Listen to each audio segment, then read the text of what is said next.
l'Algérie tout en couleur avec Coral Peinture.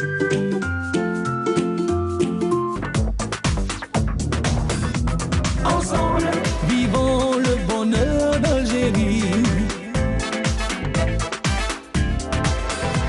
Ensemble, apprécions les couleurs d'Algérie. Le soleil, les merveilles du pays, un réveil de fraîcheur et de vie. Mesdames, Messieurs, bonjour. Très heureux de vous retrouver pour un Bonjour d'Algérie à partir de Constantine avec un programme bien spécial comme d'habitude. On va parler d'abord des scouts puisque c'est le 80e anniversaire de la fondation des scouts musulmans en référence au martyr Boras qui est lui le fondateur des scouts musulmans algériens. Et aujourd'hui on célèbre à travers le territoire national les scouts, cette petite organisation qui est là et qui est proche de la société, qui est un relais dans la société civile qui est très important. Pour nous en parler, nous aurons la doyenne, le Qaïda Malika Mahfoud, et puis Farouk Boudief, qui est le conservateur des anciens scouts musulmans. Dans la deuxième partie, on va changer de sujet, puisqu'on va voyager un peu, on va aller à Souk Haras pour parler de sites archéologiques, de randonnée, avec un amoureux des espaces libres et des grands airs, et des espaces à Souk Haras. Il est venu spécialement pour nous, Sharfi Mohamed, qui a fait le déplacement. C'est un autodidacte, un chercheur, et puis il nous expliquera son amour pour la nature, mais aussi ce qu'il a découvert dans la région de Souk Haras. Voilà, tout ça, après, bien sûr, notre balade sur la ville de Constantine avec la voix de Hamdi Mohamed qui nous chante Constantine à sa manière.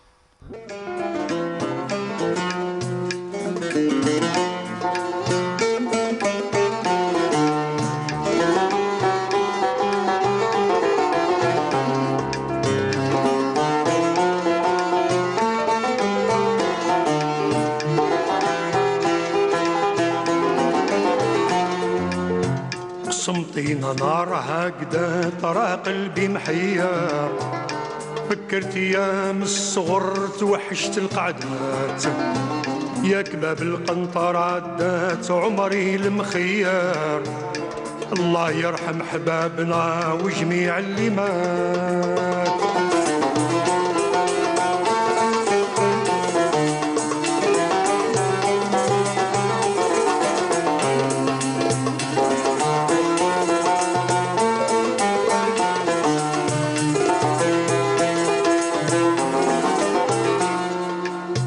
عش النسور كي بدات إفريقي أسمار دور سياج بالقصر وجعلو فتحات كير تنسري من نوات كنعان وبربار خلي سيلين تعيد لك سر الحكايات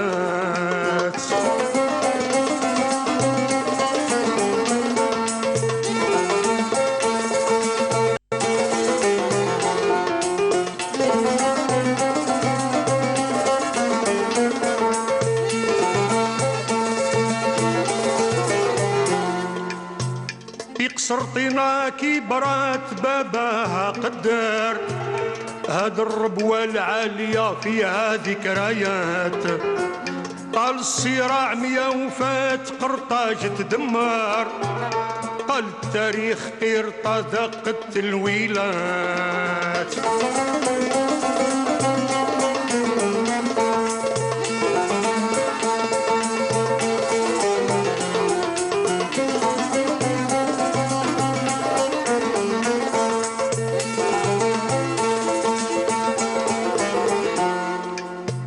جا قسطنطين هاجات ومضات المحضر لبست التاج ناسها ملوك وسادات عادلها مجدها ضوات والاسم تغير بعد الرومان واندا الجو البشوات قسمطين نارها قدا ترى قلبي محير فكرت ايام الصغر توحشت القعدات يا كباب القنطرة دات عمري المخير الله يرحم حبابنا وجميع اللي مات.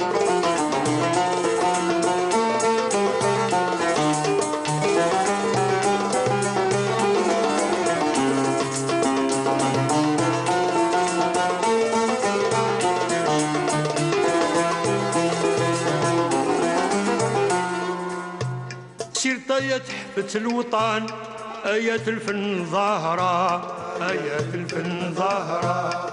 7 جسور 7 بيبان، فيها السوار دايرة، فيها السوار دايرة. من بير ما مشالو إنسان، 3 وديان سايرة، 3 وديان سايرة. Voilà, une belle ville que l'on, bien sûr, que l'on ne se lasse pas d'admirer, de contempler, parce que Constantine mérite vraiment le déplacement. Pour ceux qui ne la connaissent pas, il faut venir, il faut voir. C'est une ville exceptionnellement construite sur un nid d'aigle, un rocher érigé à plus de 690 mètres d'altitude. Donc c'est important, ça mérite quand même le déplacement. Mais nous n'allons pas parler de Constantine, mais plutôt des scouts musulmans. Demain, c'est une journée spéciale pour tous les scouts musulmans. Et bien sûr, je vous l'ai annoncé dans le sommaire, nous recevons la doyenne des scouts musulmans, Malika Qaïda, Malika Mahfouda. C'est comme ça, Qaïda. Le grade, il faut le respecter. Marhaba bik et merci de revenir sur ce plateau. Merci. Je suis très contente aussi. Merci pour l'invitation. Et ça me permet aussi de dire bonjour à tout le monde. Et j'aimerais que toutes les anciennes aussi se réveillent pour ne pas dire... Revenir sur le terrain, oui, voilà. N'est-ce que pour nous dire bonjour et venir nous revoir. Très bien, merci. À vos côtés, Farouk Boudief, qui est la fonction exacte, c'est le conservateur, commissaire conservateur. Voilà, très bien. Voilà, ancien scout de Constantine, marhaba. C'est aussi, je disais, demain, c'est une journée très importante pour les scouts. Tout à fait. Permettez-moi d'abord, au début, de vous remercier de cette invitation, bien sûr, et de nous donner, bien sûr, cette occasion pour parler à nos citoyens, bien sûr, qui se trouvent en Algérie et bien sûr qui se trouvent outre-mer. Voilà, à l'étranger. Un petit coucou pour eux et en même temps, un salut scout pour tous les scouts. À travers le monde. À travers le monde, bien sûr. Et en même temps, je profite de l'occasion de saluer justement les scouts, quels que soient, dans notre association qui est les anciens scouts, ou les autres associations. On est frères, on est tous il n'y a pas de différence entre les scouts. C'est bien de le rappeler, au contraire. Pour notre patrie, bien sûr. Et je félicite tout le monde à l'occasion de cette fête. Et je profite de l'occasion aussi, si vous me permettez, bien sûr, si vous permettez, Qaïda. Avec l'accord de Qaïda, bien sûr. Un salut scout spécial à notre président, Abdelmajid Tebboune. Parce que grâce à lui, alhamdoulilah, on aura cette journée. Alors pour rappeler, je vais expliquer à nos amis téléspectateurs que depuis le 18 avril dernier, en Conseil des ministres, présidé par le président de la République, il a été institué le 27 avril, journée journée des scouts, en référence on va dire à l'assassinat de Mohamed Boras, qui a été assassiné en 1941 par les forces coloniales, et un 27 mai, donc c'est pour ça, cette année, le 27 mai est institué Journée nationale des scouts, en référence à ce crime abominable, parce qu'il a été le fondateur des scouts. Le premier groupe s'appelait El Fallah, c'était en 1939, c'est ça. Tout à fait, à Alger. Voilà, à Alger. Et puis il a été, il a rendu l'âme, le martyr Mohamed Boras. Voilà, c'était le 27 mai 41 à Hussein Day, exactement, pour donner la précision. Et puis depuis, les scouts musulmans sont restés dans cette philosophie du volontariat, parce qu'avant tout, je crois que les scouts, c'est un acte volontaire, mais aussi c'est une entraide entre les êtres humains, on va dire. Voilà, c'est ça, Qaïda, je crois que c'est la philosophie. N'empêche que c'était du volontariat, d'accord, mais c'était aussi la deuxième presque école, après l'école de la famille, c'est la deuxième école dont les enfants se trouvaient à l'aise. parce qu'il y avait le respect, il y avait l'encouragement, et on était bénévoles. bénévoles يعني dans tous les domaines مش غير يعني naturellement من هكا ولا mais notre travail était bénévole. On aidait tout le monde et en plus de ça on respectait tout le monde et nos enfants étaient les bienvenus et ils adoraient venir parce qu'ils avaient toujours quelque chose à faire, à donner. Voilà, on donnait, les enfants donnaient, nous on donnait. En un mot, c'est l'altruisme et l'aide envers l'autre. Je crois que c'est le bénévolat, volontariat et l'altruisme, ce sont les trois mots eh bien, de la philosophie scout. Hein, c'est ça, je pense. Et puis, on a une devise aussi. Qui est Sois prêt. Dans tous les domaines. Même pour aller chercher un verre d'eau, que sois prêt. Voilà. Très Sois bien. prêt, voilà. Ouais. Ben, c'est vrai que quand on a la doyenne hein, des scouts à nos côtés, c'est difficile de lui enlever la parole, mais non, mais c'est vrai, mais vraiment c'est un plaisir d'avoir quelqu'un qui a vu des générations. Mais en même temps, quand vous portez un regard derrière, comme ça, quand vous regardez tous les louveteaux que vous avez eus sous votre coupe, ça doit vous faire plaisir. J'ai un louveteau qui a été sous ma coupe, il est là. Il est là. C'est mon louveteau, c'est mon. Très bien. Pour dire, c'est presque un fils pour moi, parce qu'on l'a élevé dans le scoutisme, dans le respect du scoutisme, dans le respect de l'être humain. Dans sa famille, d'ailleurs toutes les familles, les scouts, les enfants, Dieu sait combien on en a élevé, Dieu sait combien il y en a qui ont voyagé avec nous, donc c'était le respect. Même les parents, quand ils ramenaient leur fils, ils disaient « je vous le donne ». Et ils étaient tranquilles. Tranquille, ils étaient tranquilles parce qu'ils n'avaient plus à se casser la tête. Ils savaient que les enfants étaient entre de très bonnes mains. De très bonnes mains, voilà. La preuve, Farouk est toujours là, est toujours dans l'organisation des scouts. Voilà. Dieu sait combien de voyages il a fait, combien de camps il a fait. Il n'a jamais été blessé, il n'a jamais eu de problème, il n'a jamais eu... Et ainsi, il n'est pas le seul. Oui, moi, bien sûr. Mais j'ai emmené des filles de 18-20 ans dans des pays étrangers, mais je n'ai jamais ramené une fille dans un brancard ou la cassée ou la alhamdoulilah. Et les parents étaient à l'aise. Une jeune fille quand même qui part à je ne sais combien de kilomètres. Je prends le cas donc il faut dire que il n'y a pas un seul voyage, il y a beaucoup de voyages. D'où le mérite des scouts musulmans, c'est qu'ils ont toujours été proches de la société, toujours aux côtés des démunis, des causes justes, mais c'est aussi une deuxième, vous le disiez, c'est une deuxième école, hein, c'est ça. Alors, la preuve, vous êtes là, vous êtes dans le relais. Hein. Ça, c'est ces deux générations distinctes que l'on a sur le plateau. Et ça se voit, et même on distingue qu'il n'y a pas de conflit de génération entre nous dans le scoutisme. Voilà, il y avait toujours... C'est toujours la continuité. La continuité reste toujours, chacun passera le flambeau à l'autre, et ainsi de suite. Et ça reste comme ça. Et impossible, je pense, même ça s'affaiblit de temps en temps. Mais, mais ça reste toujours. Pourquoi? Parce que le scoutisme, pour vous rajouter juste un petit message vite comme ça, le scoutisme il est fondé sur des idées. Tout s'arrête peut-être, mais les idées, ça ne mord pas, ça reste toujours... C'est toujours vivant, les idées restent vivantes. Et en même temps, comme vous l'avez dit tout à l'heure, nous, dans le scoutisme, même nos chefs, dès le départ, quand on était petits, toujours ils nous répètent une phrase. On est là, on a des devoirs, on n'a pas des droits. Et ça reste toujours... C'est toujours une obligation. Voilà. Et du coup, on est toujours au service de la société, on est toujours là. Et à n'importe quel moment, la société a besoin de quelque chose, on répond toujours... On est là. La preuve, par exemple, pendant la pandémie du Covid-19, vous le savez, vous y étiez témoin. Je peux témoigner. Bien sûr, ce que vous avez fait est extraordinaire comme mobilisation. Malgré les dangers, bien sûr. Vous avez, les risques étaient grands. Ils étaient toujours là. Mais vous avez bravé les risques et vous avez été aux côtés. On a vu que... Les sociétés, quelles que soient les sociétés, on est passé, on a désinfecté, on a préparé justement des bavettes, le liquide, le gel.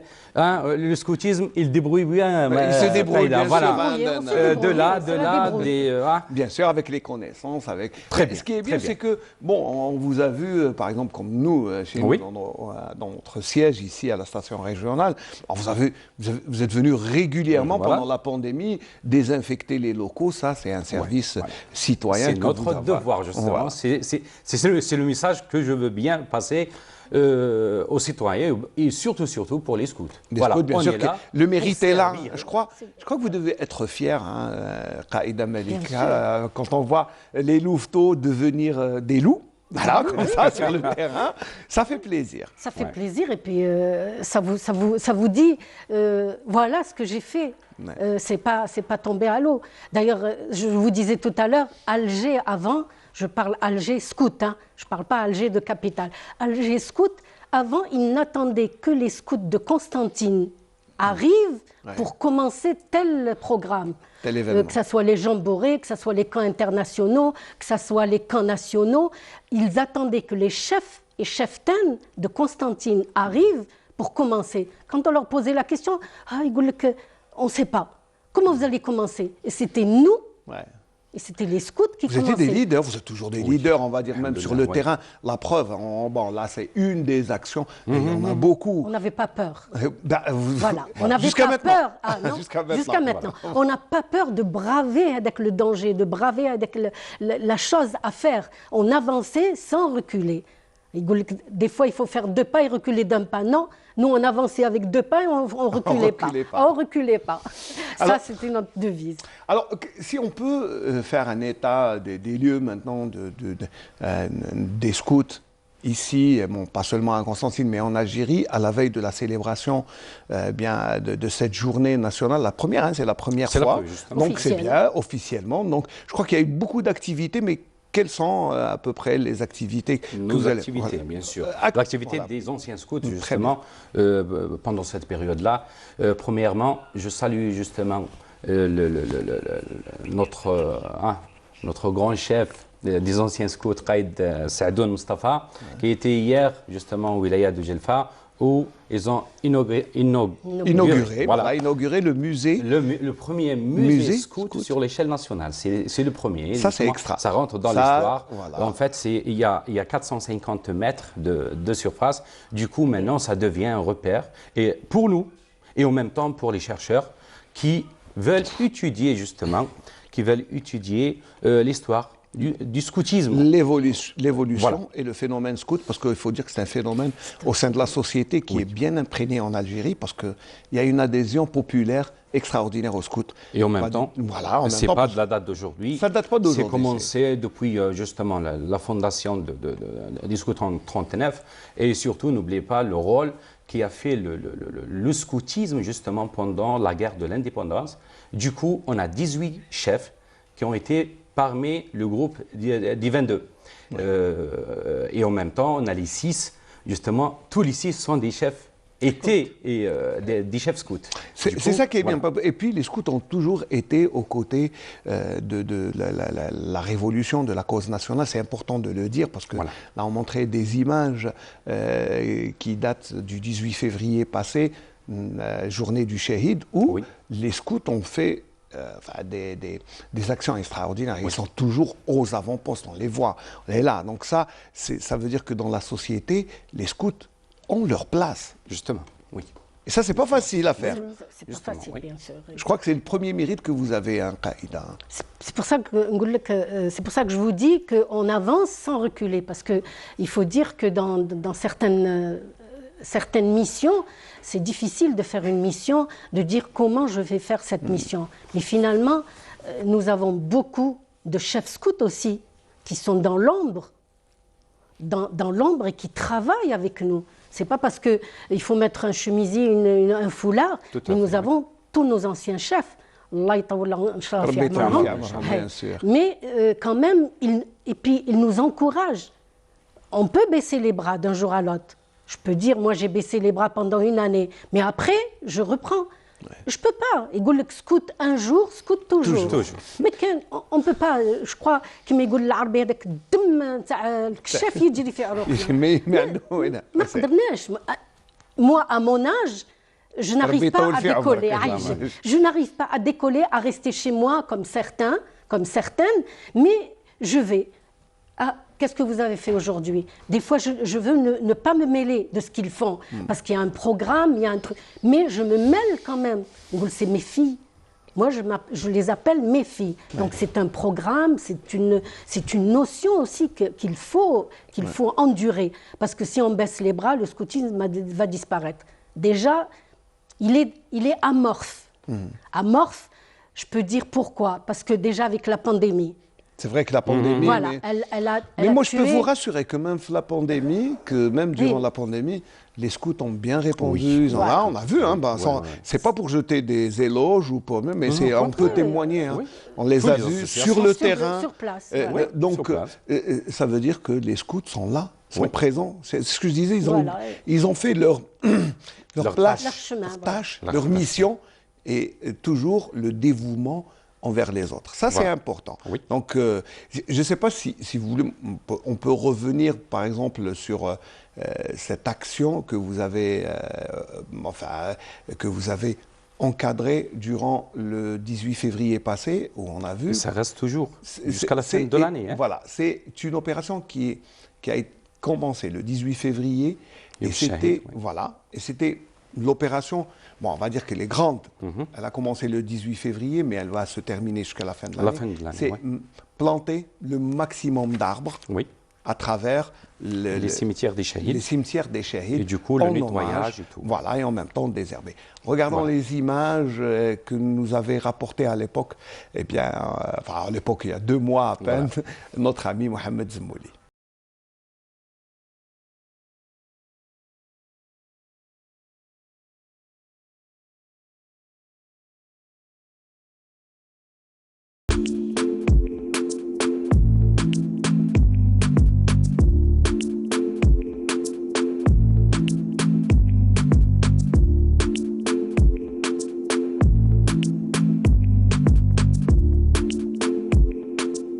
نحن جئنا اليوم إلى مقبرة الشهداء بزيغود يوسف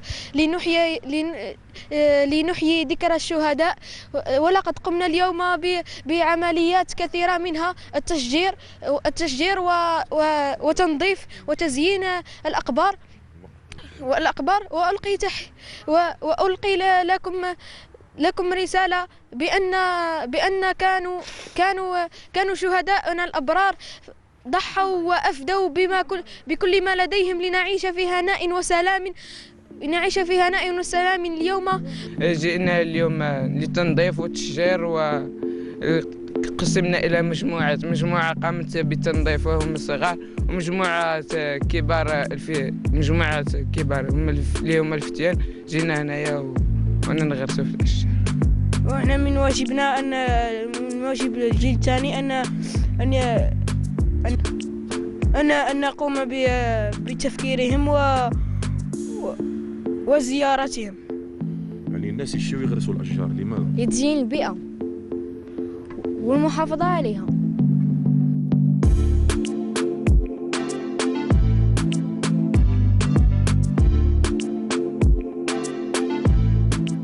نحن نقوم بحملة غراس وتنظيف على مستوى المقبرة. الهدف منها هو الاحتفال باليوم الوطني للشهيد، وهذا تخليدا لشهدائنا الأبرار، وكذا إحياء وترسيخا للذاكرة التاريخية الثورية للأجيال الحالية والأجيال المستقبلية.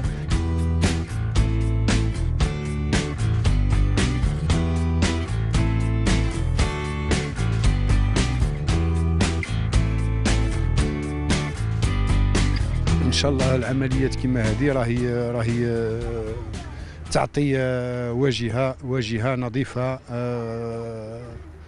متمنه، تكون واجهه بلديه زيغود يوسف وشهدائنا ابتداء من المقابر ان شاء الله، وراح نمشيو لعمليات اخرى وراح نوفر كل الامكانيات ان شاء الله للقاده تاع الشفه الاسلاميه ان شاء الله قدماء الشفه الاسلاميه.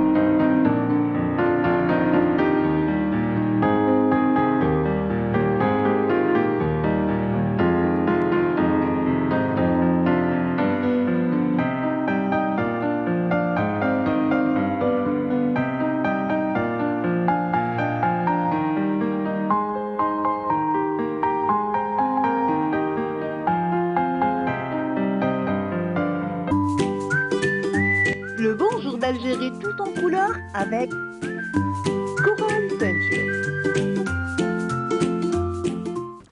C'est vrai que les très belles images, et mon Dieu que ça fait plaisir de voir ces jeunes scouts, la main dans la pâte, hein, c'est ça, là, à l'œuvre, et en train de désherber. Ça, c'est l'une des opérations, c'est l'une des activités, mais elles sont nombreuses. Ouais. Mais là, c'est une activité, pourquoi on s'est arrêté? Parce que c'était un hommage aux martyrs. Et l'action dure toujours, l'opération est toujours Justement, en cours. Ça dure toujours. Et cette action, justement, elle n'était jamais faite. C'est la première fois qu'on tourne la tête, justement, vers les cimetières. Et quels cimetières? Abandonnés. Les cimetières, Bon, justement. abandonnés, mais quand Voilà. même, c'est vrai que le désherbage... Il y a le travail, on ne néglige pas. Et on ne négligera jamais des mairies. Mais quand même, nous, on va vers les coins où... voilà. Du coup, cette activité, ça rentre sous l'origine de la mémoire de proximité. Cette mémoire, justement, c'est les anciens scouts qui ont lancé cette action que maintenant, c'est nous, c'est nos enfants qui vont vers la société pour justement marquer ou bien mettre leur empreinte. Empreinte, très bien. Voilà, et cette activité, elle n'était jamais faite, voilà, sans le... C'est une première, on va dire, et c'est ça qui est important. Et puis, vous avez sensibilisé les partenaires. Comme justement, les partenaires. Justement, en premier lieu, je cite M. Louali d'abord, qui nous a vraiment donné un coup de main, plus la direction des Moujahidines, qui est notre partenaire numéro 1, où je passe grand bonjour, voilà, bien sûr, au directeur, M. Bouhadja, en même temps, le service des forêts, qu'on travaille toujours ensemble. Parce que vous avez besoin d'arbres pour planter. Bien sûr, tout à fait. Et j'oublie pas, bien sûr, j'oublie pas les deux mairies de Constantine et mairie de Zirodiousf, qui nous a vraiment facilité la tâche, il nous a donné tous les moyens, tout le nécessaire pour faire ces activités-là. C'est bien ça, c'est une des activités. Mais durant le mois de Ramadan, vous avez eu d'autres activités. Bien sûr. Je pense que voilà quelques activités. Par exemple, on a préparé comme chaque année, avec les moyens de bord, bien sûr, entre guillemets. Nous, on n'a pas les moyens pour aller chercher ou pour aller acheter. Du coup, on est l'intermédiaire. On prend d'une personne. Et voilà. Du coup, on a des listes des familles qui sont vraiment en besoin. Voilà. Du coup, on a distribué pas mal de colis alimentaires. Aussi, on est allé à l'hôpital un jour pour aller voir nos malades et distribuer pas mal aussi des bouteilles d'eau. Ce que vous pouvez, bien sûr, mais c'est beaucoup plus le geste. Le geste, bien sûr. C'est le fait d'aller à l'encontre voir les malades, s'enquérir de leur état de santé. Puis sur le plan psychologique, certaines personnes n'ont pas de... Malgré le risque et tout, mais toujours, comme je vous ai dit tout à l'heure, on est sur terrain. Et j'oublie pas aussi nos personnes âgées de Hamma Bouziane, que je le salue. Je passerai un grand coucou pour eux. Justement, on a pris, Allah يبارك, un peu de vêtements pour l'Aïd. C'est bien. فرحناهم. ربي يفرحنا احنا والناس اللي عطاونا, je ne l'oublie pas. C'est vrai qu'il faut dire que vous vivez, enfin vous vivez, non, vous êtes le lien entre des bienfaiteurs et les nécessiteux. Et puis c'est vrai que les scouts musulmans sont tellement crédibles qu'on ne refuse pas, bien sûr, ce qu'ils...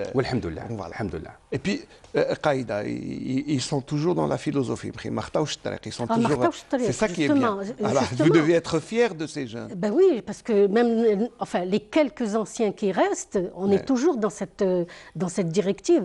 Et c'est pour ça que les gens nous font confiance. Je ne sais pas, moi actuellement, si on envoie une centaine de jeunes filles avec moi, ils savent que Qaïda Melika, elle a toujours rempli sa mission. Bien sûr. Rempli sa mission. Parce que malgré que je sois dure ne bouge pas, ne rit pas, ne fait pas Ça, ceci, c'est la ne- discipline. Voilà. C'est vrai, elle est Ça, comme c'est- ça. elle est- Elle est comme ça. Elle est comme Rien qu'à ça. faire. De nature, elle est comme ça. Ah, je suis très dure envers moi-même et envers mes filles, parce que si on laisse le passage à une ou à deux, Ah, classe. alors j'ai pas mal quand même de jeunes filles, j'espère qu'elles me regardent, elles sont toutes sorties diplômées des facultés, elles ont des enfants et des petits-enfants, et jusqu'à maintenant, كيتلاقاوني قايدة. أنا نحشم كيعيطوا لي قايدة أنا نحشم وهما مازالوا. Elles restent encore à قايدة. Ça me fait plaisir. Ça, c'est le respect, C'est le respect, de la voilà. hiérarchie, de la discipline que vous avez imposée il y a des années Voilà. à des jeunes louveteaux. Ah, c'est toujours Même dans comme la ça. société. Même maintenant. Maintenant, moi, je ne peux pas l'appeler par son prénom Oui. et lui ne peut pas m'appeler par mon prénom. Tout à fait. Voilà. Qu'on soit dans dehors ou là dans le local scout, qaïda. C'est ça. C'est un respect. Pourquoi voulez-vous que je l'appelle moi par son prénom alors que c'est mon chef et que je suis sa cheftaine? C'est ça aussi ce que j'appelle le discipline. respect. On montre à l'enfant le respect. هو تاني. Chez lui, il doit respecter sa mère comme il doit respecter son père. Même les voisins, il doit respecter le voisin. Il ne va pas l'appeler par son prénom. Non, il l'appelle Ammi ou la Khali ou la tonton ou la tata. Ça, c'est ou le la- respect, Voilà. vraiment. C'est on Du inculque coup, on aux tient jeunes. toujours On à leur eux. apprend la preuve, débrouillarde. Déjà, même dans notre société, qu'est-ce qu'on dit? Il y a un proverbe, permettez-moi de le dire. sûr, Voilà. تفضل، bien sûr. اللي راح كبيرو Ouais. راح تدبيرو. راح تدبيرو. Voilà, du coup, on tient toujours à eux. C'est comme les familles, comme toutes les familles, bien sûr. Des fois, on trouve des obstacles, des fois, on trouve des difficultés. Je retourne directement vers Aux anciens, Voilà. les Tout anciens. à fait, oui. Et au moins, il y a tout le trek et qui Voilà. vous montre bien sûr la voie droit à suivre parce que c'est normal, il y a l'expérience, le vécu et puis surtout le respect. Là, je retiens un mot qui revient, c'est le respect. Le respect, ouais. Respect de la fonction, respect de la hiérarchie, respect de De l'autre, soi-même. respect de soi-même. Soi-même. Voilà. Ouais. C'est ça, Si- Qaïda. Voilà, si on ne s'impose pas de par notre enfin, c'est l'enfant, c'est comme une pâte à modeler. Quand il Il est arrive, malléable. Voilà, on le tâte, on le façonne. Voilà, on le façonne, mais dans le respect, et on respecte l'enfant. Parce que on ne lui apprend pas de respecter, mais moi, je le respecte. Le chef doit respecter l'enfant comme l'enfant doit respecter le loi. C'est ça notre philosophie depuis les années 60. Bah voilà, c'est la comme philosophie vous dites, scout. voilà. Et Oui, qui, dans le qui même est sujet, jeune. justement, Ouais. si vous me permettez, Qaïda, Tfadal, tfadal. dans le même sujet, justement, les anciens scouts, sur l'échelle nationale, on a lancé justement une activité. Du coup, que les chefs scouts et même nos enfants vont vers l'école, vers justement les enfants, Les pour aller écoles les primaires. chercher justement, pour expliquer c'est quoi cette journée-là, c'est quoi voilà, le 27 justement, mai, voilà. c'est quoi la journée du scout. Voilà. On va dire que c'est une campagne de vulgarisation envers les écoles. Ça, c'est une démarche. Vous allez et Voilà, je crois sur que- l'échelle nationale. Voilà, à l'échelle nationale. Aujourd'hui, voilà, demain. les anciens scouts musulmans se dirigent vers les écoles, prennent un temps. Et pour expliquer pourquoi le 27 mai, Voilà, c'est qui Mohamed Boras aussi, oui, la justement, vie du ouais. shahid, Mohamed Boras, Rabbi Mohamed yarhamou. Boras, Rabbi yarhamou, pourquoi il a, c'est l'histoire, comment il a été assassiné, c'est une des victimes de la En révolution. fait, la algérienne. cause aussi, Oui. il faut préciser que la cause, justement, pourquoi il était assassiné, parce qu'il était à l'époque, en fin 39, début 40, il est allé justement chez les Allemands pour aller chercher des armes. Des armes pour à l'époque, combattre. Voilà. c'était sa façon de voir les choses. Et dès le départ, il était sûr de lui que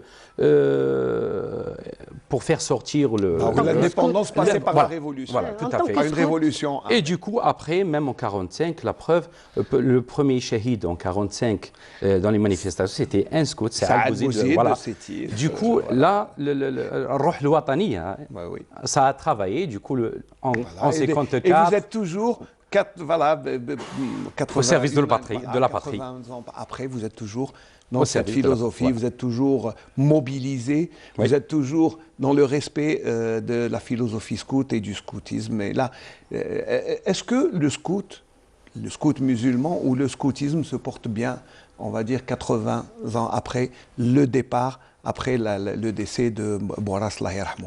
Justement. Là, permettez-moi de toucher justement un sujet que je veux l'évoquer. Bien sûr. Là, en fait, on a hérité justement le scoutisme, comment il était et comment il est maintenant. Nous, on cherche maintenant pour le relancer, très bien. pour faire sortir les idées, les vraies idées du scoutisme de l'oubli, de faire justement des activités peut-être qu'on l'a oubliées avant. C'est pour ça que je vous dis tout à l'heure, peut-être ça faiblit pendant des périodes, mais impossible que les idées... Ça ne disparaît pas. Ça disparaît. Voilà. C'est toujours en avant. Voilà. Et là, je crois que les plus hautes personnalités du pays ont compris que l'instituer une journée nationale du scout, c'est un peu redonner vie et puis relancer le scoutisme. Et c'est une aussi reconnaissance. Bien sûr. Voilà. Il faut le dire. Bien sûr. De notre président et en même temps de notre État. Voilà. C'est comme un cadeau qu'il nous a donné cette année. Et vraiment, on l'admire. Et bien sûr, je remercie il faut beaucoup. remercier le président pour cette attention. Mais vous, Qaïda, c'est bien aussi de relancer les familles pour revenir au scout comme ils le faisaient auparavant. Comme ils le faisaient auparavant, oui. Parce que avant, ils venaient pour nous dire « voici mon enfant ». Mais maintenant, le problème des familles qui ne viennent plus vers nous, c'est une cause d'éducation. Leurs enfants maintenant, au lieu de venir faire ces activités scouts, venir vers les scouts, il va en cours. Ou c'est un cours de maths, soutien. C'est des cours de soutien. Alors que moi, je me souviens depuis ma jeunesse que les scouts, eh bien, les scouts révisaient. D'ailleurs, je crois que ça existe encore. Dans tous les groupes. Non, voilà, les scouts, je crois que les scouts cette année ont fait l'examen blanc. Des sixièmes. Du passage. Et c'est bien. Je pense que les scouts ont toujours été avec les cours, ils faisaient les cours. Je crois, alors que vous avez préparé votre bac.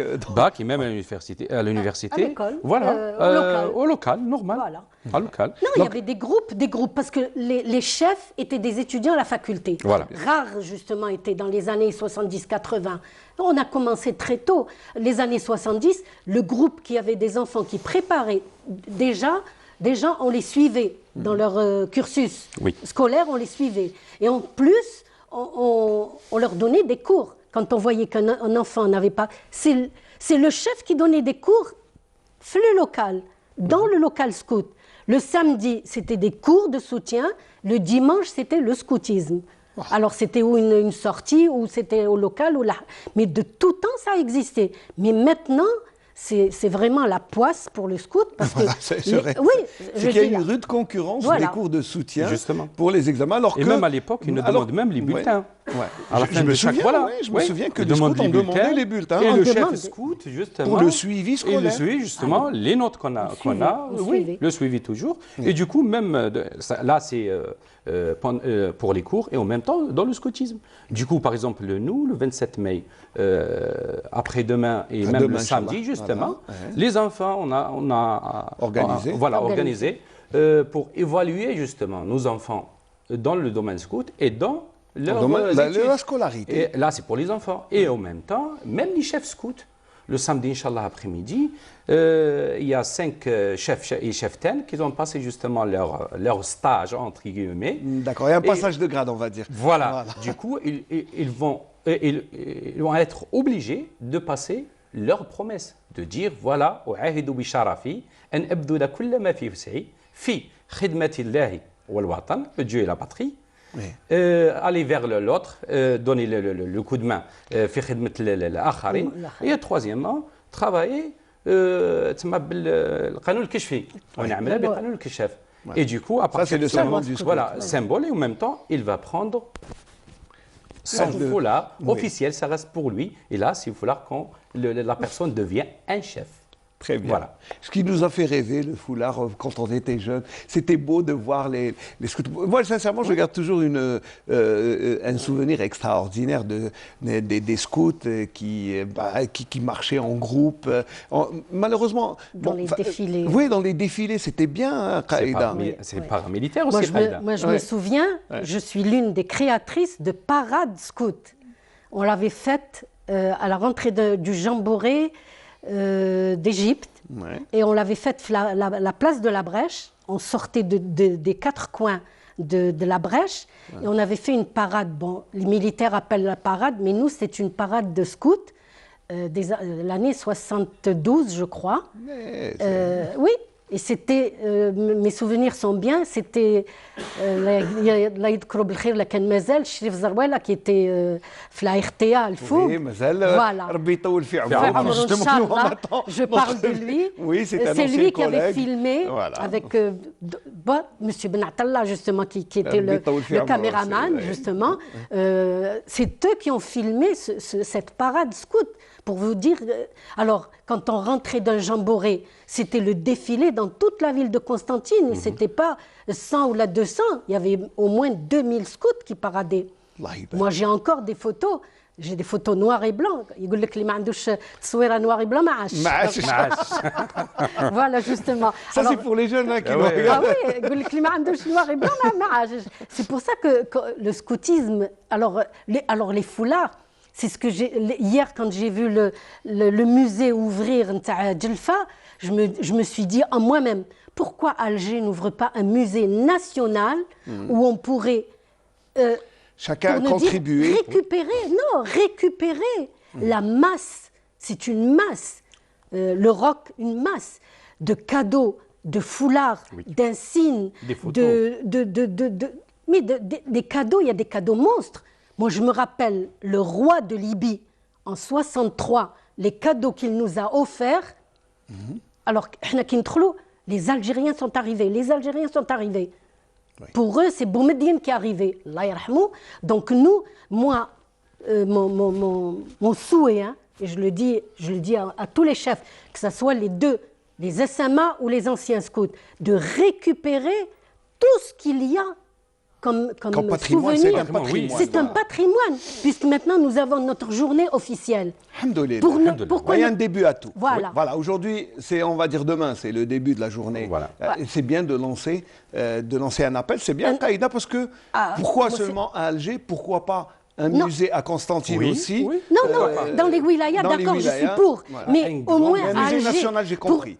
Pour récupérer, pour ramasser, je dis le deuxième mot. Parce que ici à Constantine, on le peut, avec ce que j'ai, je peux ouvrir un musée.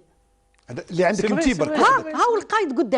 que j'ai, je peux ouvrir un musée à Constantine. Et je ne le dis pas parce que les affaires sont présentes. Mais Alger, pour récupérer ce qu'il y a, déjà, nous avons une salle de Qaïd Boras, que l'ex-président, a ouvert fi Maqam Shahid.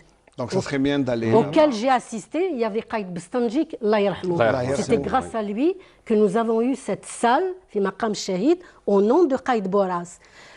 J'aimerais maintenant qu'il y ait ce musée, puisque moi j'ai toujours aimé ça. Imaginez avoir un mur de foulards de toutes les nations. Inch'Allah, Qaïda. Vous savez, ça, c'est des idées. C'est des idées, c'est des propositions, puis surtout quand ça vient de la doyenne des scouts. Non, je parle en connaissance de cause. Bien sûr, parce qu'avec tous les voyages que j'ai faits, ils savent ce que c'est qu'un jamboree. Et un jamboree arabe, quand on rencontre tout le monde, les camps internationaux, quand on rencontre les gens de cool, alors il y a le foulard, il y a l'insigne. Oui. Alors, on donne le foulard, ils nous donnent le foulard. Ouais, c'était un échange. Quand on partait aussi, on partait avec une malle de foulard pour donner notre foulard et récupérer le foulard du pays. Moi, je me rappelle quand j'ai fait mon camp international au Liban, j'ai ramené au moins 50 foulards avec moi. Mon nom n'existe pas uniquement en Algérie.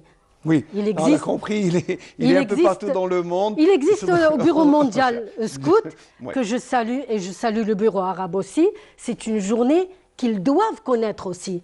Oui. Moi, j'aimerais que le Bureau arabe scout mentionne cette journée. Bien sûr. Et on a reçu... ils me connaissent. Félicitations hier, justement. Très bien, voilà, c'est bien, ils ont reçu. J'en parle, donc vous avez reçu. Oui, on a reçu déjà hier. Le Bureau mondial aussi. Pourquoi ? Les Algériens sont connus dans le monde. Oui. Nous avons des chefs qui ont fait des camps de haut niveau. Moi, quand j'ai fait mon camp au Liban, j'étais la première. Je peux le prouver. j'ai des notes, j'ai mon diplôme, j'ai ceci. C'est pour ça que j'aimerais. Vous savez ce qu'on va faire? J'aimerais. Al-Qaïda, c'est trop fort. Mais c'est bien, j'adore votre enthousiasme. Al-Qaïda, vous nous donnez, c'est une boule d'énergie. Voilà. Voilà, nous, c'est l'exécution. Voilà. Du coup, on a commencé, c'est vrai. Du coup, maintenant, on a, je pense, 4000 et quelques photos. Et on reste toujours, justement, un appel à toutes les familles, à Constantine. Ceux qui ont voilà, Dieu seul sait que les familles sont nombreuses. Parce que c'est des familles qui venaient au Justement. Scout. Alors, vous savez, bon, le temps est on un se peu... calme et on vend aussi les photos, on ne prend pas de... Très bien. Alors, vous savez ce qu'on va faire? Oui. Je vais vous donner, alors, une minute chacun pour conclure ce débat. Mais moi, à votre place, je vais lancer un appel aux autorités locales de Constantine, d'abord pour vous donner un coin qui s'appellera le musée des scouts de Constantine. Ça serait bien de réunir déjà. Qaïda Malika Mahfouda, déjà, elle seule est un musée. C'est vrai. Donc, alors, je sais qu'il y a beaucoup de Qaïda qui peuvent donner, qui peuvent contribuer. Je pense qu'elles sont toutes volontaires pour donner tout ce qu'elles ont pour ce musée qui serait, je crois, une fierté pour tous les scouts. Voilà. Alors, moi, je lance un appel à la place de mes amis scouts, mais je vous laisse le soin de conclure. D'abord, les dames d'abord, Qaïda, c'est à vous de conclure, bien sûr. Un petit mot, enfin. Moi, je conclue avec mon dernier mot que je salue. Mon grand salut scout au président, à tous les scouts algériens à l'occasion de notre journée nationale. Je suis très flattée et très, très contente qu'on ait eu cette journée. Voilà. Alhamdoulilah, kul shay mabrouk. Voilà. Moi aussi, à mon tour, je félicite tous scouts. بالعيد هذا تاعنا. Bonne fête à tous les scouts algériens. Merci beaucoup. Moi, je vais vous remercier encore une fois. Qaïda Malika Mahfoud, je rappelle la doyenne des scouts en Algérie. Farouk Boudief, qui est le conservateur des anciens scouts musulmans de Constantine. Puis c'était, je vous rappelle que nous avons évoqué la journée nationale du scout qui sera célébrée demain, jeudi 27 mai. Puis on ne peut pas se quitter, sauf si on a une chanson patriotique. Voilà, c'est juste pour changer de plateau et puis aborder un autre sujet. Mais sinon, je vous remercie sincèrement et je vous félicite. Kulshim Mbarok ala had al-yom al-watani, cette journée nationale. J'espère qu'elle sera le début du renouveau des scouts et puis peut-être un deuxième souffle parce qu'il faut avoir, et je sais que vous avez le courage. Voilà, alhamdoulilah, la fête est là. Eh bien, bonne fête. Merci d'être là. Moi aussi, je vous dis, allez, moi aussi, je fais le salut à tout le monde. Allez, à tout de suite, juste après la chanson Monteni de Inès Mhaya. On va se retrouver dans quelques instants.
فيها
Enfin,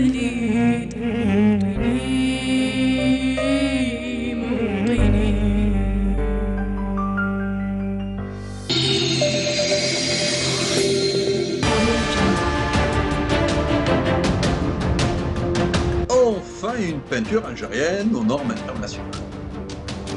Tous vos besoins en peinture intérieure, peinture métal, préparation de support ou peinture extérieure, choisissez Coral Peinture. Coral Peinture, c'est les mains à faire.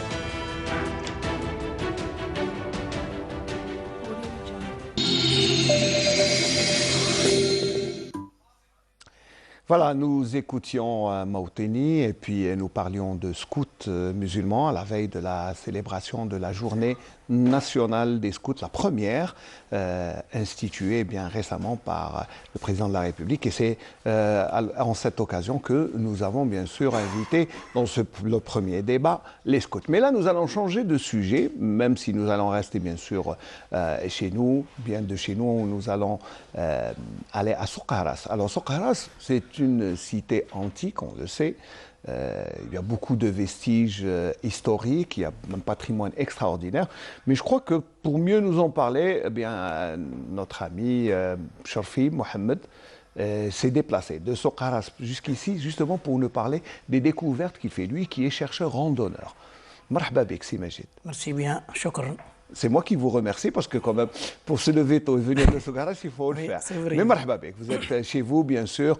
Ça va, le voyage n'a pas été trop difficile, un peu ça va. difficile. Non, quand même, c'est un peu loin. Oui, bien sûr. Il n'y a pas beaucoup de voyageurs, c'est pour ça. Ah, d'accord. Donc c'est vrai que c'est difficile de trouver le transport. La pandémie, ça devient un peu difficile. Alhamdoulilah.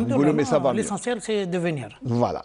Et bon, alors pourquoi vous êtes là? Parce que vous avez un amour particulier pour tout ce qui est témoin. Passion, c'est une passion. C'est une passion. Hein. Oui. Comment est venue cette idée d'abord pour la passion de tout ce qui est histoire, témoin, patrimoine, archéologie? C'est grâce à mon père. Voilà.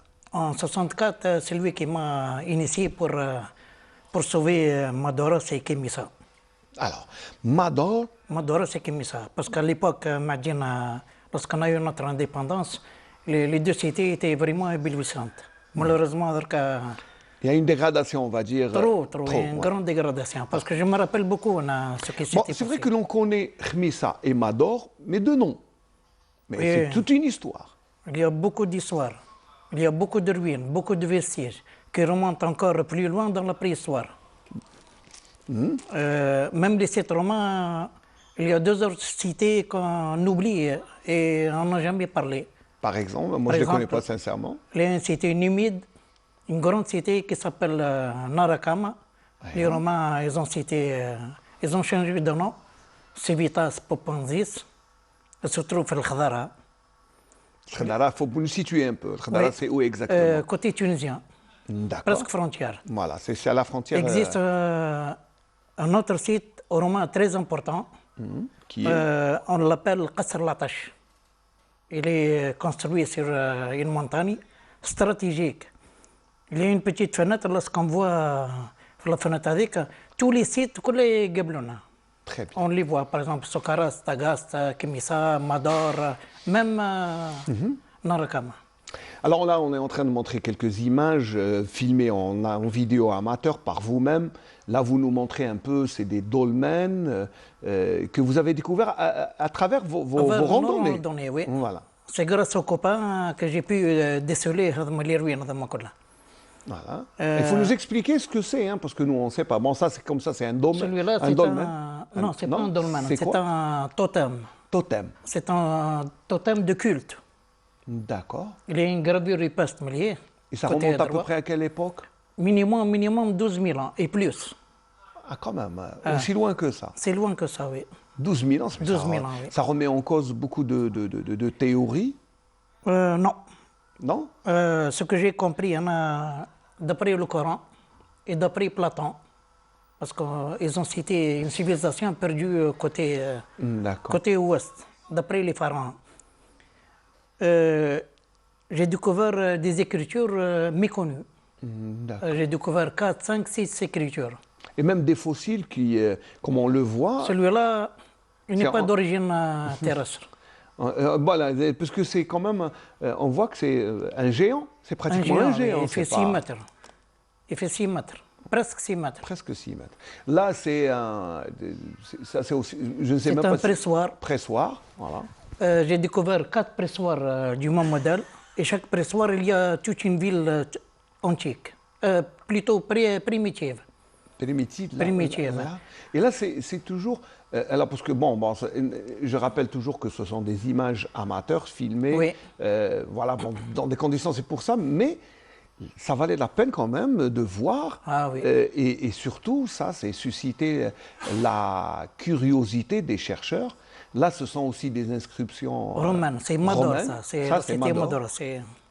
C'est dans... Bon, on va expliquer bien sûr après les images, parce que, bon, je tenais à montrer les images parce que c'est important. Oui. C'est pour éveiller un peu la curiosité des archéologues, des anthropologues, parce que l'Algérie est une histoire, un livre d'histoire. Croyez-moi, l'Algérie possède les plus grands sites de tous les sites, de toutes les époques à travers le monde.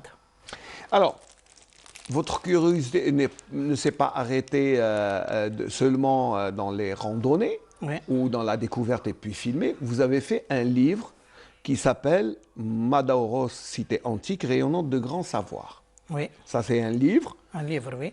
Et qui raconte à peu près, vous avez ce que vous avez découvert, ce que vous avez... Visuellement, oui. Visuellement, hein, on va dire, parce que, voilà, Madaoros, cité antique. Je ne veux pas rentrer dans l'histoire profonde.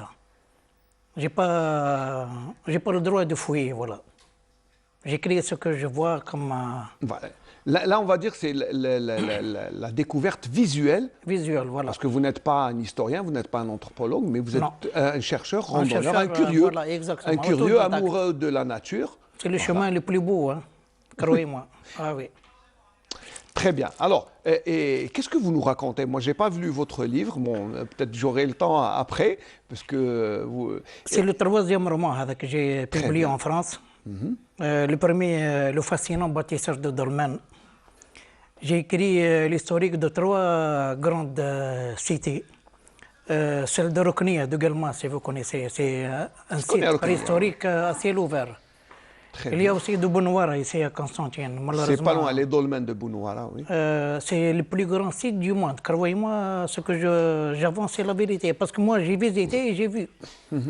Il y a aussi le site d'El Garsa, de Sogaras. Le même homme qui a bâti toutes ces structures, il ne nous ressemble pas. Il a une taille élancée, la mâchoire carrée. J'ai donné les fossiles au commissariat pour études et tout. Il fait presque 2 mètres. C'est un être très intelligent. Il écrit. Ça, c'est donc, bien. Il a un savoir. Un vocabulaire et présentation de toutes choses. Voilà. Est-ce qu'on connaît la langue dans laquelle il écrivait? Impossible. Impossible. Impossible. Mais il écrivait, vraiment... donc... Est-ce qu'on a déchiffré les transcriptions? Non, personne. J'ai envoyé en France, j'ai envoyé partout, même au Canada, j'ai donné un ami archéologue, il n'a rien compris. Donc ça veut dire que l'Algérien qui vivait dans ces terres il y a 12 000 ans... 12 000 et plus. Et plus, hein. Donc parlait, était instruit. Oui. Il avait... la carrure, la taille... à grande taille. Grande taille. Voilà. Mais on n'a pas pu décrypter ce qu'il disait ou ce qu'il écrivait. J'ai essayé de contacter des grands chercheurs ici, ça ne m'a rien donné. Je me suis déplacé à Alger, partout, même ici à Constantine, pour sauver Bounouara et le reste. Malheureusement, aucun écho. Les sites sont restés comme ça. Mais on détruit toujours. Voilà, parce que quand on laisse un site comme ça, il se dégrade, il faut le dire. Il se dégrade, il faut les préserver. Le plus vite possible. Voilà. C'est le but de votre visite ici, exactement, à la station régionale. Sauver ce qui reste à sauver. C'est lancer un appel pour sauver ce qui peut encore être sauvé. Oui. Et ce qui peut être sauvé est encore très important. C'est quelque chose quand même d'assez important. C'est un trésor. Je vous donne une petite idée. J'ai découvert 100 agglomérations. C'est-à-dire 100 agglomérations. 100 villes. Et ici? Ici. En Algérie? À Soukaras, non, à Soukaras. 100 villes. Alors, quand vous dites 100 villes, c'est quoi? C'est les agglomérations primitives. Primitives, ça veut dire... Mais qui remontent à 12 000 et plus. Dans la montagne Mahboub al-Labba, Ouled Béchir, il y a des sites étonnants. Et est-ce que ces sites sont répertoriés? Est-ce qu'ils sont inscrits? Non, personne. Personne ne connaît. À part le site de Kef Msawar, si vous connaissez, si vous avez entendu parler, il y a des lions gravés dans la roche perpendiculaire, une roche lisse. Il y avait le premier archéologue qui a découvert ça. C'est-à-dire ce n'est pas lui exactement, ce sont les paysans. Mais Alors, lui, il a répertorié ce que les paysans lui ont dit, ce qu'ils ont découvert. Il a daté le site à 10 000 ans en 58. Il est revenu en 65 parce que c'est un passionné aussi d'archéologie. Il s'appelle René Barnal. Il a redaté encore le site. Il est tombé entre 12 et 16 000 ans. 12 à 16 000 ans, c'est très important. Croyez-moi, mon histoire, elle change un peu les coordonnées de ce qu'on avait appris à l'école. Nous, on commence à parler de la Numidie et puis c'est tout. Hein. La Numidie, c'est 3 000 ans. 3 000 ans. Voilà. Mais si on remonte à 12 000, 16 000 ans, c'est... Moi, j'ai une idée sur la civilisation méconnue que j'ai découverte. Dites-nous, essayez de nous renseigner. Je ne peux pas aller plus loin parce que les gens se moquent un peu. C'est une civilisation qui a été engloutie. D'accord. Les mêmes sites que j'ai découverts dans la région de la montagne Meida, par exemple, à Sadrata, la même écriture se trouve au Tassili. C'est la même. D'accord. Donc ça veut dire qu'il y a un contact. Il y a un contact, c'est le même être humain. Le même être humain. Voilà. Je l'ai nommé l'homme de Bagrada. On m'a donné l'ordre en France de le nommer parce que... Il faut nommer. Voilà. Oui, l'homme de Bagrada, c'est allusion au numide qui est appelé le Oued Mejerda Bagrada jusqu'à 2500 ans. D'accord. L'homme de Bagrada. Voilà, l'homme de Bagrada. Et puis il avait une vie communautaire. Il est très intelligent. Voilà, il faut un peu nous décrire. Il est très intelligent. Il est très intelligent. Du moment qu'il sait écrire, parler, lire, tout, et puis surtout qu'il vivait en communauté, qu'il a laissé des traces qui restent jusqu'à maintenant, ça veut dire que c'est quelqu'un d'intelligent. Il faut sauver ce qu'il faut être sauvé. Croyez-moi, sinon on va tout perdre. C'est notre histoire, ce sont nos ancêtres. Que l'on veuille ou non, oui. Moi, vous savez, sincèrement, moi je croyais que vous alliez me parler seulement de Mador, de Khmissa, que l'on connaît déjà. J'ai dépassé ça. Voilà. Tout le monde. Voilà, vous êtes allé plus loin. Parce que voilà, ça c'est le commun des Algériens qui connaît Khmissa, Mador. C'est tout. Voilà, c'est tout. Oui. Mais ça veut dire qu'on n'a pas fait... Chercher ailleurs. Mais il faut chercher. Il faut chercher, oui. J'ai découvert beaucoup de choses que je ne croyais pas... que ça se trouve en Algérie. Voilà. Et chez nous, surtout la région de Soukaras. Soukaras, c'est c'est un pôle civilisationnel extraordinaire, on le sait. C'est tout ce que l'on pourra dire, ça sera peu par rapport à la vérité. Oui, exactement. La première découverte qui a été faite en 1875 par le docteur Paul Roquette, il a découvert une pierre avec des motifs écrits étranges. Il a daté en France. Il est tombé juste à 12 000 ans. Il se trouve jusqu'à présent au musée du Louvre. 12 000 ans, une pierre. C'était une pierre tombale ou... Non, une pierre... c'est une stèle écrite. Une pierre tombale, la plupart du temps, elle est perpendiculaire, conique. Elle est en conique, voilà. Mais là, c'est une pierre. C'est une pierre qui relate une histoire... Malheureusement, c'est vrai comme on n'avait pas de papier à l'époque, on écrivait, on gravait sur les pierres. Exactement. Et puis, il est tombé sur une autre pierre qui fait 2 mètres sur 1 mètre, avec les mêmes motifs. Et moi, j'ai découvert la 3e pierre dans une région qui s'appelle Chhaifa. Et ça se trouve où exactement, Chhaifa? Il y avait des gendarmes qui ont pris la pierre, ils l'ont emmenée dans un parc de voitures. Le lendemain, lorsque j'ai voulu prendre des photos, on m'en a interdit. Et ils l'ont brisé avec la masse. C'est vrai que ça devient ils l'ont cassé avec la masse. D'accord. Mais sinon, il y a d'autres pierres, d'autres vestiges. Il y a d'autres pierres. Lorsqu'on cherche, on peut trouver encore. Et je sens qu'il y a beaucoup de choses, beaucoup de secrets encore. Ça veut dire que la terre algérienne n'a pas révélé tous ces secrets. N'a pas révélé, non. Voilà. Vous savez, on va marquer une courte pause, se reposer un peu. On va écouter Ahmed Cheket qui nous chante. C'est aussi notre manière d'être solidaire avec nos frères palestiniens, bien sûr en ces moments douloureux, avec les martyrs. C'est pour ça que à notre manière, nous soutenons bien sûr la cause palestinienne qui est la nôtre.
Très belle chanson de notre ami Ahmed Chikhet que l'on salue à partir, je sais qu'il est à Skikda, on le salue.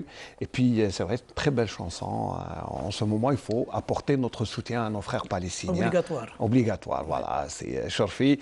Je rappelle que Chorfi Abdelmajid Mohamed est avec nous. Il est randonneur-chercheur, curieux. C'est bien d'être curieux. Hein. Moi, curieux, pour moi, c'est un compliment. Hein. C'est pas un compliment, c'est voilà. vrai, oui. Alors, et vos recherches, eh bien, vous avez trouvé des choses qui ne sont pas communes et qui sont extraordinaires. Vous les avez racontées à travers des livres. C'est ça. Oui. Voilà. Donc c'est bien. Donc, là je vais quand même avouer qu'il va m'offrir ce livre qui parle des vestiges que l'on connaît, qui sont connus. Qui sont connus, oui. Là, voilà, c'est Mador, la première université dans le monde, rayonnante. Voilà, elle rayonnait, voilà, de savoir et tout. Mais est-ce que l'on a tout dit sur Mador? Non, il reste beaucoup de choses. Qu'est-ce que l'on n'a pas dit, par exemple? Les grands savants. On n'a jamais évoqué quelqu'un, à part Lucien ou peut-être Saint-Augustin qui est venu 3 siècles après. Elle a étudié sur les traces de Lucien Apuleius. Ce n'est pas son élève. Ce n'est pas. Bah oui, c'est 3 siècles entre eux. Ouais, voilà. Il a étudié les pensées de Lucien pour devenir à son tour philosophe. Et puis il a embrassé la foi chrétienne, voilà, le catholicisme.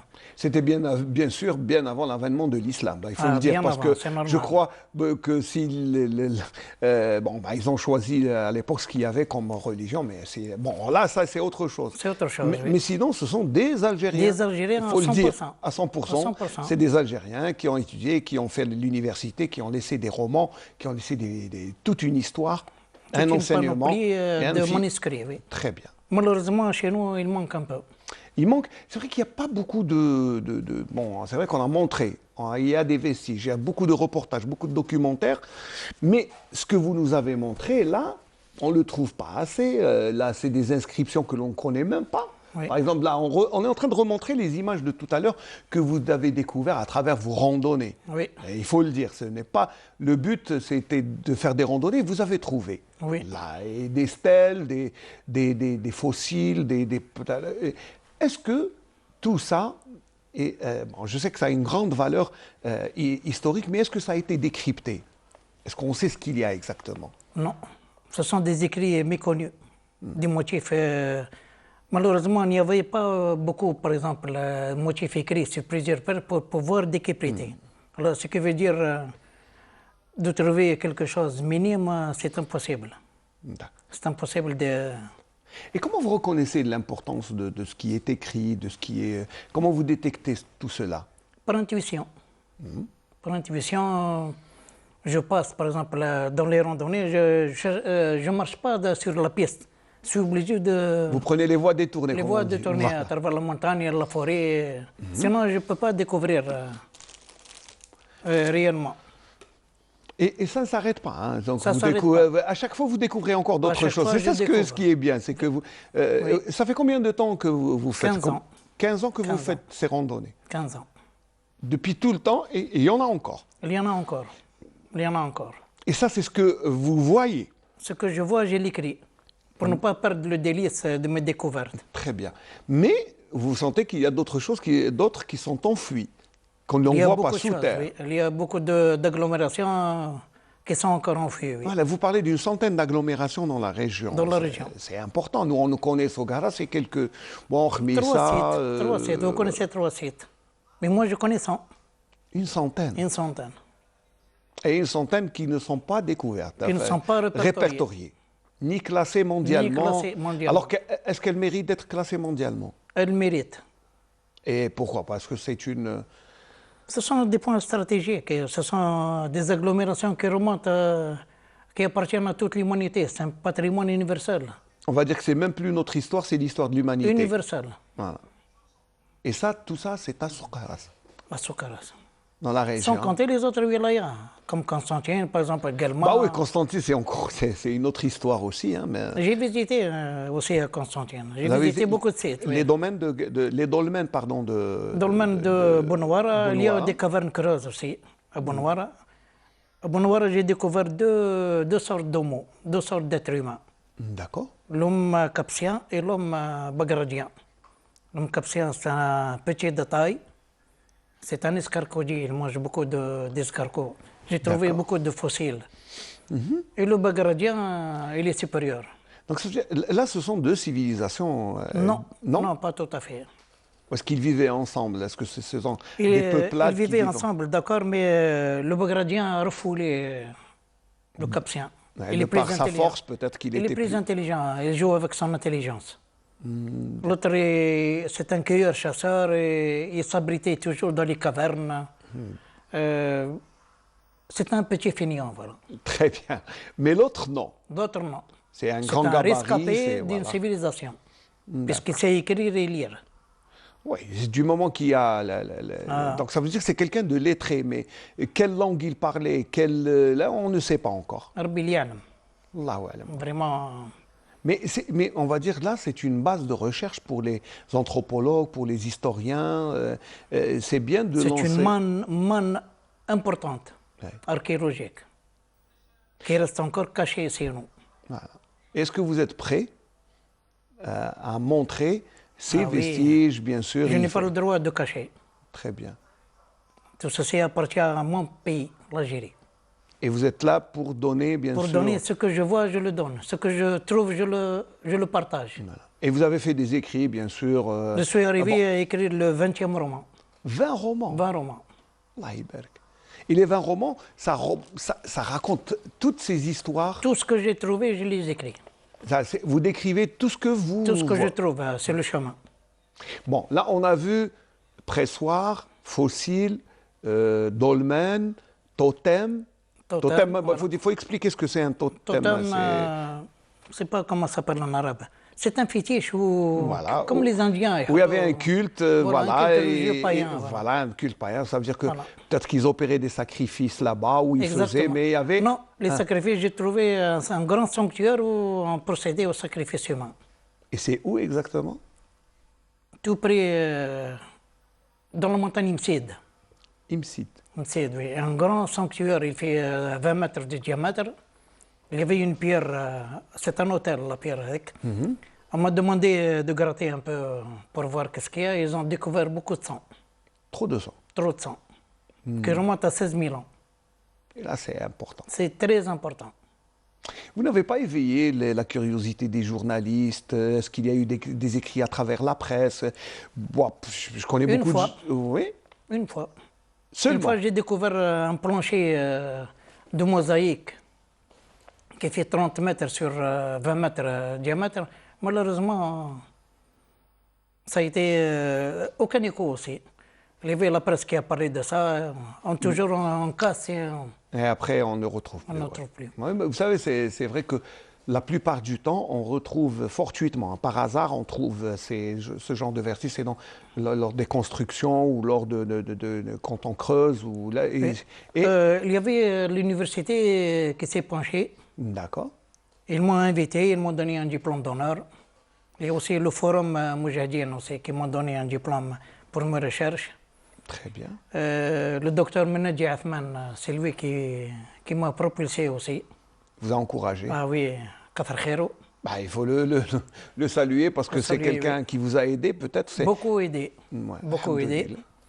Il y a aussi Dorman Nourdien, grâce à lui, nous faisons les randonnées à cheval et tout pour découvrir, y compris Sadq Zghadnia, y compris toute l'équipe de montage. Il faut dire que vous n'êtes pas seul. Vous n'êtes pas seul, vous êtes un groupe? Un groupe, oui. Voilà, un groupe d'amis.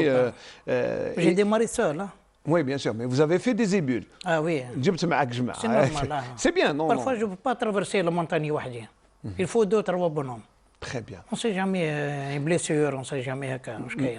Mais jusqu'à maintenant, vous faites les randonnées? Jusqu'à maintenant, pas plus tard que samedi passé. Vous les faites chaque semaine ou quand Chaque samedi. Chaque samedi? Chaque samedi. Vous sortez en randonnée? Ah, exactement. C'est bien d'abord, c'est bien pour le loisir. Je peux lancer un appel? Mais bien sûr. Il y a des cavernes préhistoriques qui font Sidi Ali. On a perdu déjà 80 cavernes. Il reste 6 cavernes. Le Poquelin, samedi passé, au sol Bahdan pour les détruire. D'accord. C'est dans quelle région? سيدي علي كيفان سيدي علي عند داليا بعد السكراس. Ça se trouve à combien de kilomètres de Soukharas? 11 km. Très bien, donc il faut lancer un appel aux autorités pour que... Là, il faut saisir... Préserver au moins ce qui reste, Voilà. les 6 cavernes. Et il y a eu 80 cavernes ont été détruites. 40 par les Italiens et 40 récemment, Voilà. même pas 2 ans. Même pas. En 2 ans, on a perdu. On a perdu. Puis il faut dire que dans ces cavernes, il y a des Il y a des inscriptions, il y a des collecteurs d'eau de pluie reliés par des rigoles.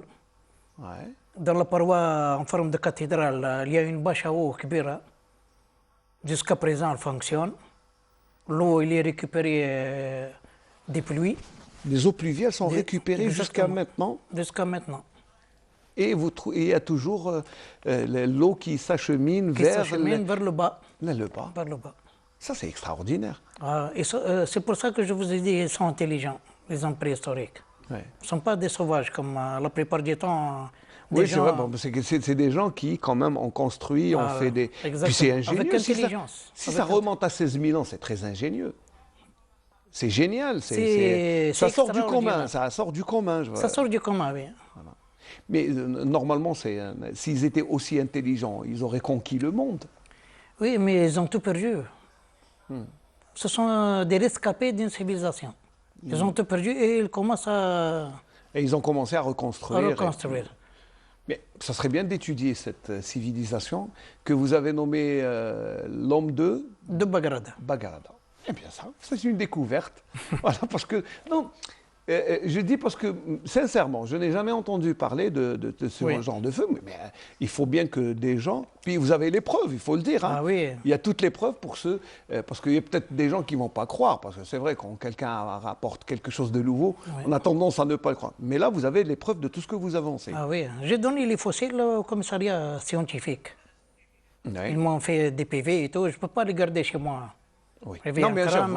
D'abord, vous ne pouvez pas les garder d'une manière légale, mais aussi ça ne se fait pas. Il faut les remettre à qui de droit. Oui. Qui est, voilà. Ben, merci beaucoup, hein, je vous en prie. Abdelmajid Chofi. Je vous en prie. Je vous remercie d'avoir fait d'abord le déplacement de Soukharas, ça c'est d'un, et de deux, pour nous avoir éclairé sur notre histoire millénaire plusieurs fois. Donc, moi, je connaissais les traces de 3000, 4000 ans. Même du côté de l'Ulma, il y a aussi des vestiges qui datent de 4000, 5000 ans. Oui.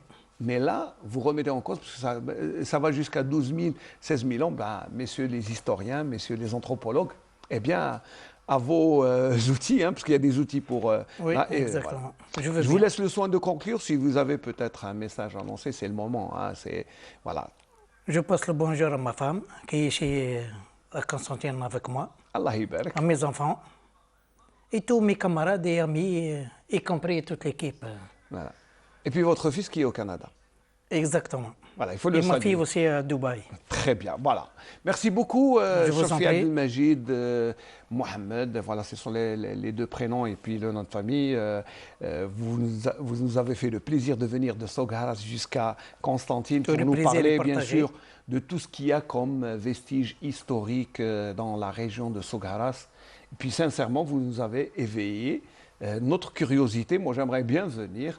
Inch'Allah, un jour, je viendrai faire une randonnée avec vous, juste pour voir la beauté. D'abord, la région est très belle, mais aussi, c'est on va dire, un livre d'histoire où je crois qu'on connaît à peine les deux premières, la préface seulement. Je crois que c'est ça. Hein. Oui, c'est ça. Je vous remercie aussi pour le livre que vous m'avez offert, que je vais suivre lire avec beaucoup d'intérêt, qui parle de Madaoros, cité antique rayonnante de grand savoir. Je rappelle que l'on parlait de scouts dans un premier débat et que l'on a parlé de vestiges historiques et de randonnée avec notre ami Chofi. Voilà, on arrive au terme de ce Bonjour d'Algérie à partir de Constantine. J'espère que nous avons passé, nous en tout cas, on a passé un agréable moment en votre compagnie. On se retrouvera, Inch'Allah, la semaine prochaine avec un autre Bonjour d'Algérie spécial à l'est du pays.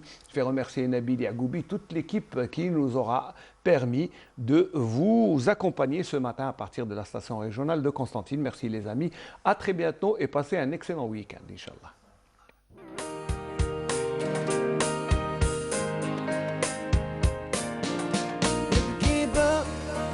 الهمة على فرنسا ما دارت فينا يلمينا وزيد السنان نبكي بعد دمع الهمالة متحير قلبي مليان على فرنسا ما دارت فينا يلمينا وزيد السنان